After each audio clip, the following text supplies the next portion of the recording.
కల్వకుర్తి పట్టణంలోని అల్ విజాన్ మసీద్ దగ్గర ఈ రోజు దేశవ్యాప్తంగా పార్లమెంట్ ముస్లింలకు సంబంధించిన వక్ఫ్ బోర్డు బిల్లును వెంబడే వెనక్కు తీసుకోవాలని చెప్పి రాష్ట్ర వ్యాప్తంగా ఈ రోజు ముస్లింలు హైదరాబాద్ ట్యాంక్ బండ్ దగ్గర జరిగిన మహాధర్నాలో కల్వకుర్తి ముస్లిం జేఏసీ 40 వాహనాలలో ముస్లిం మైనార్టీలు పాల్గొన్నారు.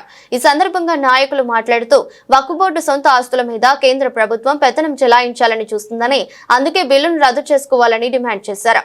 ముస్లింలకు రాజ్యాంగం ఇచ్చిన మత స్వేచ్ఛను హరించడానికే వక్ఫ్ సవరణ బిల్లు, ఇది మైనార్టీలను అణిచివేసే కుట్ర. రాజ్యాంగ వ్యతిరేక బిల్లు దేశవ్యాప్తంగా ముస్లింల మనోభావాలు దెబ్బతీయడమే నియంత మోడీ అజెండా. సెక్యులర్ పార్టీ ముసుగు తొలగిందే. వక్ఫ్ ఆస్తులను కాపాడుతామని హామీలు ఇచ్చి మరోపక్క పార్లమెంట్ లో సవరణ బిల్లుకు మద్దతు పలకడం పచ్చి మోసం. ఈ బిల్లు వెనకకు తీసుకునే వరకు తమ పోరాటం ఆగదని ఈ రోజు జరిగే బహిరంగ సభకు ముస్లిం మైనార్టీలు నలువైపుల నుండి వచ్చి ప్రభంజనం సృష్టిస్తారని, ప్రభంజనాన్ని చూసి మోదీ వక్ఫ్ బోర్డు బిల్లును రద్దు చేయాలని కోరుతున్నారు.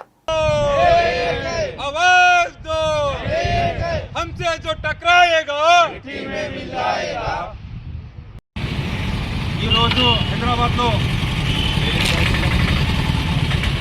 ఇండియన్ మార్చ్ ప్రోగ్రాం ఉన్నది కావున ప్రతి దగ్గర నుంచి కూడా ముస్లిం సోదరులు, ముస్లిం నాయకులు అందరి ఆధ్వర్యంలో వేలాది మంది కాకుండా లక్షలాది మంది ద్వారా వచ్చి వక్ఫ్ మీద పోరాటం చేయడాన్ని అందరికీ సన్నద్ధం కావడానికి హైదరాబాద్ మీద ఫ్రీడమ్ మార్చ్ ఏర్పడడం చేయలేదు.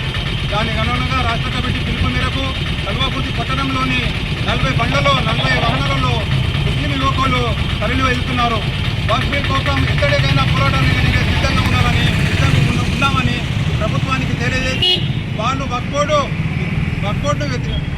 రిటర్న్ తీసుకునే వరకు మా పోరాటం ఆగాదని ప్రభుత్వంగా తెలియజేస్తున్నాం.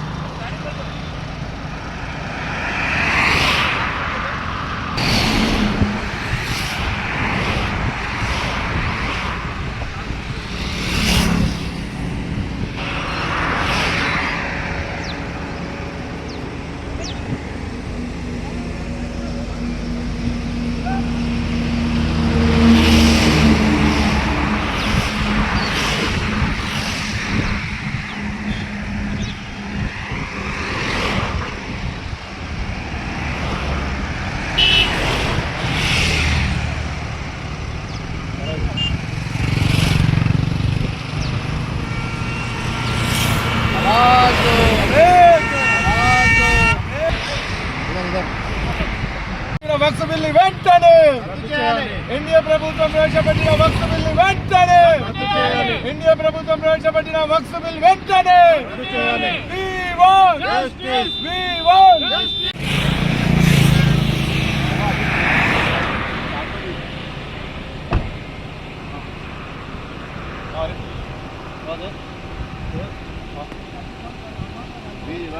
We want justice. We want justice.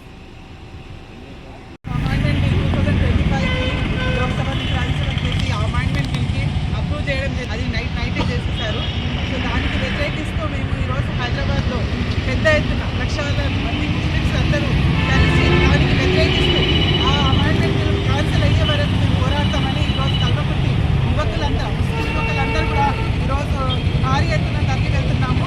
ఈ ప్రోగ్రామ్ని సక్సెస్ఫుల్గా చేసి మోదీ గవర్నమెంట్ కింద దిగి వచ్చి అమెండ్మెంట్ బిల్ని క్యాన్సిల్ చేయాలని, ఆ పోరాటం అప్పటి వరకు ఆగదని మేము రాజ్యాంగం ఇచ్చిన మత స్వేచ్ఛను హరించడానికి వక్ఫ్ సవరణ బిల్లు, ఇది మైనార్టీలకు అణిచివేసే కుట్ర.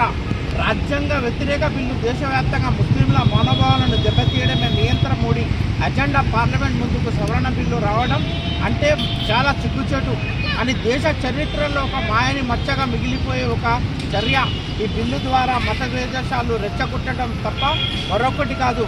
వక్ఫ్ ఆస్తులను అన్యాకృతం చేయడమే కోసమే ఈ పన్నాపం. దేవుడికి ఇచ్చిన ఆస్తిని కాజేసి మోడీ బినామీకి, మోడీ దూస్తులకు, వక్ఫ్ ఆస్తులకు దరఖాస్తు చేసే కుట్ర చేస్తున్నారు. వ్యతిరేకిస్తూ దేశంలో 20 కోట్ల మంది ముస్లింలు ఆందోళన చేస్తున్నా వారి వేదన వినకుండా బిల్లును చట్టసభలో ప్రవేశపెట్టడం ప్రజాస్వామ్య విద్రా చర్య. వారి అణచివేతకు పరిగణనలోకి తీసుకోవడం మోడీ నియంత్రకపోవడం.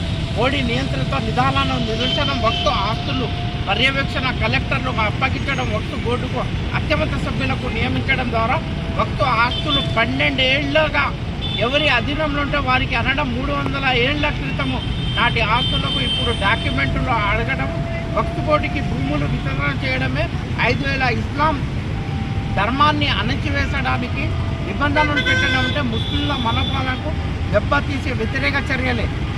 మైనార్టీ ప్రయోజనాలకు దెబ్బతీసే బిల్లుకు మద్దతు పలకడం దారుణం. ఇది